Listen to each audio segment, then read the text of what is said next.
Hey guys, Dave Jr. with Wellbuilt Equipment. Don't forget to check us out on the web at wellbuiltequipment.com. Subscribe to our YouTube channel and comment in the comment section down below. Today we're getting down and dirty with me, Dave, on doing your battery maintenance on your electric machines.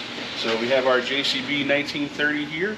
I just want to show you guys what is involved with checking the water level on your batteries and ensuring that they are properly maintained. You can come down here and take a look. You can see we have our new batteries in this machine. They're nice and clean. We put our sealant on them today to prevent corrosion from growing on them. Everything's nice and tight the way it should be.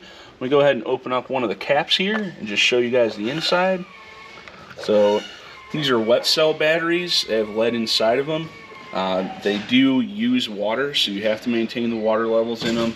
You always want to make sure you use clean water. It doesn't necessarily have to be distilled, although distilled is preferred, or baby water, whatever you want to call it. And then always fill that up to the plastic line, which is usually about an inch below the fill cap inside of there. You don't want any of your plates to be exposed.